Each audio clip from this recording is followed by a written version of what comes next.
PM Modi की सुरक्षा में सेंध लगी। जाहिर है पीएम की सुरक्षा में खामी को किसी भी कीमत पर बर्दाश्त तो नहीं किया जा सकता। इस पूरे मामले में हुआ क्या, इसकी पूरी जानकारी आज आपको मिलनी चाहिए, लेकिन उससे पहले यह समझना बेहद जरूरी है कि पीएम का सुरक्षा घेरा होता कैसा है, उसमें कितनी लेयर्स होती है, उनकी सिक्योरिटी के लिए जिम्मेदार कौन कौन होता है। मुख्य रूप से पीएम का सुरक्षा घेरा जो है वो 5 कैटेगरीज में या 5 लेयर में बंटता है। पहला घेरा एसपीजी यानी स्पेशल प्रोटेक्शन ग्रुप का ही होता है। इसमें एसपीजी के बॉडीगार्ड्स होते हैं। इनकी पहचान होती है कि ये सूट पहनते हैं, पीएम मोदी के बिल्कुल करीब होते हैं। इनके पास आमतौर पर बेल्जियम की बनी P90 सब मशीन गन होती है। इसका रेट ऑफ फायर जो है वो 1100 राउंड्स पर मिनट का होता है और इसकी इफेक्टिव रेंज जो है वो 200 मीटर के आसपास होती है। अब दूसरे घेरे पर आइए, एसपीजी का दूसरा घेरा। इसमें होते हैं एसपीजी के कमांडोज। इनकी क्या पहचान होती है? ये काली और खाकी यूनिफॉर्म पहनते हैं। इनके पास मुख्य रूप से बेल्जियम की ही बनी FN 2000 असॉल्ट राइफल होती है। इसका रेट ऑफ फायर 900 राउंड्स पर मिनट होता है और इसकी रेंज होती है 500 मीटर की। कभी कभी इनके पास स्कार एल राइफल भी होती है। इसका रेट ऑफ फायर जो है वो 650 राउंड्स पर मिनट होता है और इसकी रेंज जो है वो भी 500 मीटर के आसपास ही होती है। इसके बाद आइए आप तीसरे घेरे पर, एनएसजी कमांडोज का ये तीसरा घेरा। इसकी पहचान ऊपर से नीचे तक काली यूनिफॉर्म होती है, जिसकी वजह से इन्हें ब्लैक कैट कमांडोज भी कहा जाता है। इनके पास मुख्य तौर पर जर्मनी की बनी हुई MP5 के सब मशीन गन होती है। इसका रेट ऑफ फायर जो है वो 900 राउंड प्रति मिनट का होता है और रेंज होती है 100 मीटर। इसके बाद सुरक्षा का चौथा घेरा पैरामिलिट्री फोर्स का होता है और पांचवा घेरा राज्य पुलिस का आता है। जिस राज्य में पीएम गए होते हैं वहां की पुलिस जो है वो उस घेरे में होती है। जो पांचवा घेरा होता है राज्य पुलिस का, वो इस बार पंजाब पुलिस का था।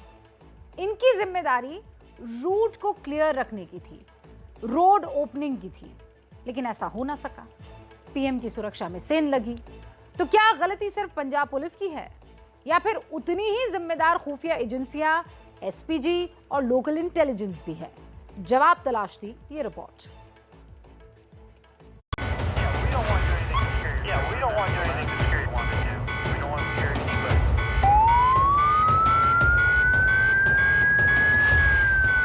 फ्लाईओवर पर खड़ी इस गाड़ी में प्रधानमंत्री नरेंद्र मोदी बैठे हुए थे। गाड़ी की अगली सीट पर आपको मास्क लगाए बैठे हुए पीएम मोदी की झलक दिख रही होगी।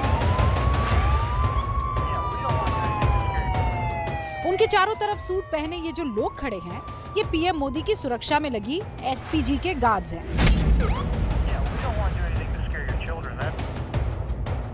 पीएम की गाड़ी से कुछ फीट आगे खड़े इस गार्ड को देखिए, एकदम चौकन्ना, हाथ में P90 सब मशीन गन और उंगलियां ट्रिगर से बस कुछ ही सेंटीमीटर की दूरी पर, यानी किसी भी अनहोनी से निपटने के लिए पूरी तरह से मुस्तैद।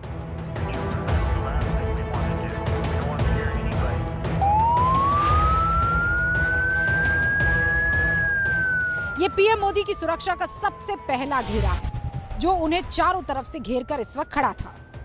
ऐसे हालात के लिए ही इन्हें ट्रेनिंग भी दी जाती है।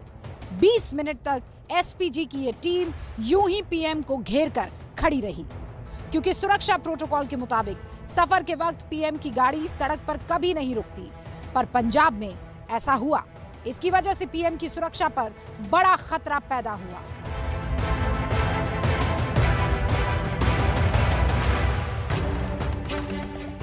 इतनी बड़ी चूक के बाद पंजाब सरकार ने एक हाई लेवल जांच के आदेश दिए हैं। साथ में एसपीजी और आईबी ने घटना की आंतरिक जांच के आदेश भी दिए हैं। सूत्रों ने बताया कि इस जांच के दौरान दोनों एजेंसियां अपने अपने अधिकार क्षेत्र में कब, क्या और कैसे घटित हुआ, इसकी समीक्षा करेंगी और रिपोर्ट बनाकर अपने विभाग प्रमुख को सौंपेंगी। माना जा रहा है कि दोनों विभागों के प्रमुख इस रिपोर्ट को केंद्रीय गृह मंत्रालय को सौंप सकते हैं। इस जांच के जरिए कुछ सवालों के जवाब ढूंढने की कोशिश की जाएगी। ये वो सवाल हैं जिनके जवाब से पता लगेगा कि गलती कहां और किससे हुई। जांच एजेंसियां ये देखेंगी कि पीएम की सड़क यात्रा के दौरान एसपीजी नियमों का पालन हुआ था कि नहीं हुआ था। आईबी और पंजाब पुलिस ने सड़क के रास्ते पीएम के आने पर रिपोर्ट क्या दी थी? पीएम की सड़क यात्रा शुरू होने से लेकर पुल पर फंसने तक एसपीजी, पुलिस और आईबी के बीच बातचीत क्या हुई थी?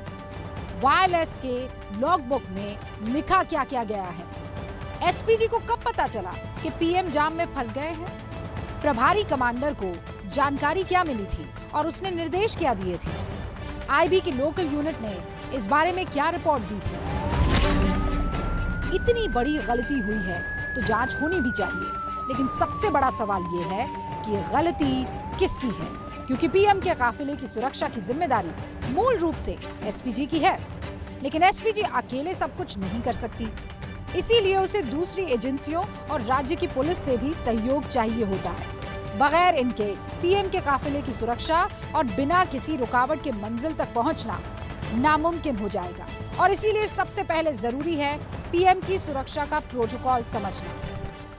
प्रधानमंत्री जब भी किसी राज्य में सड़क रूट से जाते हैं तो इसके लिए 2 से 3 रूट बनाए जाते हैं। इन रूटों पर किसी तरह की कोई समस्या तो नहीं है, इस बाबत एसपीजी सबसे पहले राज्य पुलिस प्रशासन से रिपोर्ट मांगती है और फिर उस रिपोर्ट को वो केंद्रीय खुफिया एजेंसियों से क्रॉस वेरीफाई करती है। रूट फाइनल करने का काम एसपीजी ही करती है। रूट पर किसी भी तरह की समस्या आने पर राज्य पुलिस की जिम्मेदारी होती है कि वो उसे सुलझाए।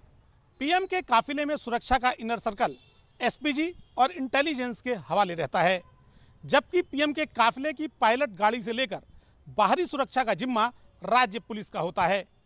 रूट पर क्या क्या चल रहा है, इस बात को लेकर राज्य पुलिस प्रशासन लगातार एसपीजी के अधिकारियों के संपर्क में रहता है, यानी रूट पर जो कुछ भी हो रहा है उस बाबत एसपीजी के अधिकारियों को लगातार सूचना मिलती रहती है और एसपीजी का प्रभारी अधिकारी यदि चाहे तो कहीं से भी रूट को डाइवर्ट करा सकता है।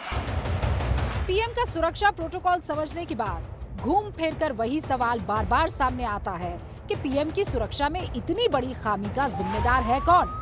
किसके ऊपर इसकी जवाबदेही है? पीएम की सुरक्षा की मुख्य जिम्मेदारी संभालने वाली एसपीजी की, या सुरक्षा के लिहाज से खुफिया जानकारी उपलब्ध कराने वाली आईबी की, या फिर पीएम के काफिले के लिए रास्ता क्लियर कराने वाली पंजाब पुलिस की, या पुलिस प्रशासन को कमांड करने वाले पंजाब के मुख्यमंत्री चरणजीत सिंह चन्नी की?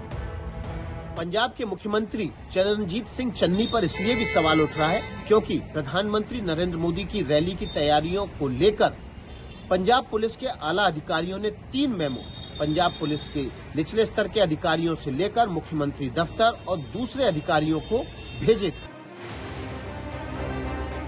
एबीपी न्यूज के पास पंजाब पुलिस द्वारा जारी किए गए इंटरनल मेमो की कॉपी है।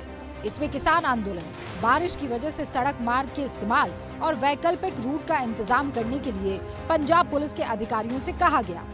इसमें किसानों के मूवमेंट का पता लगाने, जरूरी डायवर्जन किए जाने की बात कही गई थी। तो सवाल ये उठता है कि बार बार मेमो जारी किए जाने के बावजूद पंजाब पुलिस ने लापरवाही बरती क्यों?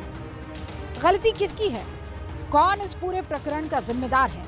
क्या सियासी तौर पर ऐसा किया गया या फिर कोई साजिश थी, या ऐसे किसी तरह का ड्राई रन कहा जा सकता है किसी खतरनाक मंसूबे को अंजाम देने का?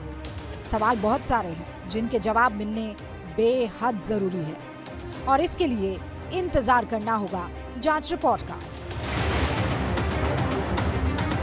दिल्ली से विकास भदौरिया के साथ ओम प्रकाश तिवारी की रिपोर्ट।